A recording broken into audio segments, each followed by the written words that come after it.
This New York Giants genius move looks even better now. Let's talk about it. My name is Paul. This is Big Apple Sports. Tune in every day for the latest Giants news, insights, and analysis. If you're a fan of Giants football, this is the channel for you, so don't miss out. Take just a quick second, hit the subscribe button, hit the like button. For better or for worse, I got a lot more Giants content coming. And then before I dive in, give me your thoughts on the game yesterday, thoughts moving forward. I always enjoy talking football with you guys in the comment section, so let me know. And then obviously, I like to say sometimes too, I'm not an idiot. I'm watching these games. I know they're 2-6. It's going to be a long season, but I believe the future is bright. We only get 18 weeks every year to watch the greatest sport on this earth. And I'm going to try to be positive. I'm going to try to enjoy it. It's not fun to spend these 18 weeks just hating football. So I'm going to find reasons to be positive. If you like that, then like and subscribe because I got a lot more coming. So I still, no matter how this season goes, will argue till I'm blue in the face that the Giants had the best offseason in the NFL.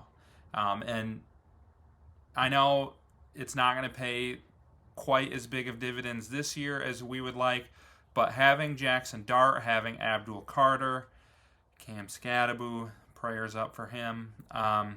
This is one of the best rookie classes the NFL has seen for a long time. Getting Jackson Dart late in the first round is looking like it was a franchise-altering kind of move, and now we've gotten a little more. It's easy to think that as Giants fans, we're watching the games, we're drinking the Kool-Aid, but the greatest quarterback to ever do it has given Jackson Dart his seal of approval. If you watched the game yesterday, Tom Brady was raving about Jackson Dart all day. And not just the way he was playing, but his mentality. And that was what was really cool to hear, too, is he was talking about the interviews he had done with Jackson Dart during the week. He always, tries to talk to the opposing teams a little bit. And he says he has all the QB1 traits I look for. Just said, all the things that come out of his mouth, I always look at quarterbacks and go, how would I answer that question? And he said Dart was taking accountability. He was answering things exactly the way Tom Brady would want. And Brady said he came away very impressed. And looking at the mental and emotional parts of the game, he said, I'm loving those, what Jackson Dart's doing. It's not in this article, but one of the things I remember hearing Brady say was that, asked about, what he can take from that Broncos game moving forward, Jackson Dart was just I'm not interested in moral victories. And I love hearing that. I'm kind of, as a fan, I'm here trying to pull whatever moral victory I can from these games. But that's the mentality I want from our quarterback is yeah, he could have found some reasons to be happy about the way he played, but he's looking to get better and he's looking to win. He's not looking to feel good about the way he played. He's looking to win games, and that's what he's going to feel good about. And that's the mentality that you want your rookie QB to have. And it's good to hear the GOAT talk about Jackson Dart like that. And it wasn't just the mental traits. All game he's talking about, gosh, what a throw by Dart.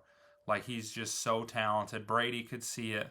And the numbers weren't eye-popping at the end of the game, but when you consider a 68-yard touchdown was wiped off the board for some minor hand fighting and a couple big drops, Jackson Dart very easily could have had a 300-yard 2-3 touchdown performance without those things working against him. And that's with losing his starting running back. He's already lost his number one receiver. And it's good to hear guys like Tom Brady talking about Jackson Dart like that because not everybody is heaping that kind of praise on him. I saw this and I had to bring it up. An anonymous NFL executive says Jackson Dart's spark is about to dissipate as teams make him play QB.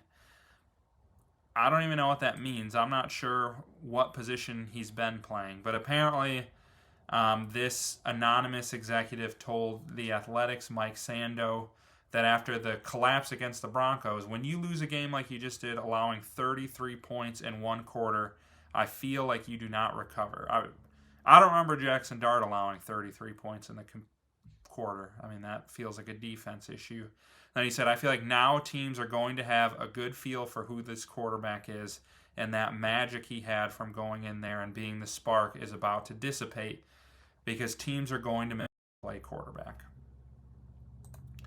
I'd love to know who that was. That sounds like something maybe a Cowboys or Commanders or Eagles player would say to try to get in his head or something, or executive. And I like it. It's just completely false. Like all the situations where a quarterback has to play quarterback, he has thrived in. Like he's been one of the best quarterbacks in the league on 3rd and 4th down. Here's a stat I'll pull up here. This was going into this week in expected passing situations. He was right near the top of the list between guys like Mahomes and Allen, above Stafford, above Jaden Daniels. Like when all the chips are on the table, you know it's going to be a passing play. You're forced to play the quarterback position at a high level. Jackson Dart's been doing it for weeks, so I don't know what this guy's talking about.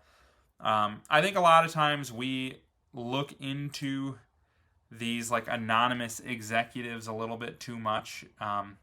So I mean, you just look at what's happening in the NFL. A lot of these executives are terrible at their jobs. Like, you know, you look at like the Browns deciding like, oh, you know what, Deshaun Watson, 30 people speaking out against you. Let's give 2 first-round picks for him and give him a guaranteed 4 or 5 year richest contract in the sport. No way that's going to blow up in our face. So like, hey, let's take Mitch Trubisky over Pat Mahomes. Just like all over the league, I could pull up example after example of teams just making absolutely boneheaded decisions that even fans sitting at home are like, what are you doing? So when I hear that an executive is hating on our guy Jackson Dart, it means nothing to me because like the guy, I'll pull it up again, he's already proving that in difficult passing situations where you're forced to play quarterback, he's doing it at a super high level, and he's doing it without his number one wide receiver. And you saw him doing it last night, even after Cam Scatterbo went down without his number one running back. Like, the dude is a baller. He has that it factor. And that's the one thing we can hang our hats on as Giants fans right now. Like, it's going to be an ugly rest of the season. I think they're capable of winning 5 to 7 games, maybe even more. Like, as long as Dart's playing like this, they're going to be in every game that the refs allow them to be in. And it's going to be fun to at least watch Dart, and the future is bright with him. And it was good to hear Tom Brady notice not only the physical tools that Jackson Dart brings, but also just all the mental tools that he brings as well. So let me know your thoughts on it, your thoughts on this executive, thoughts on the game, and then don't forget, just like and subscribe on the way out.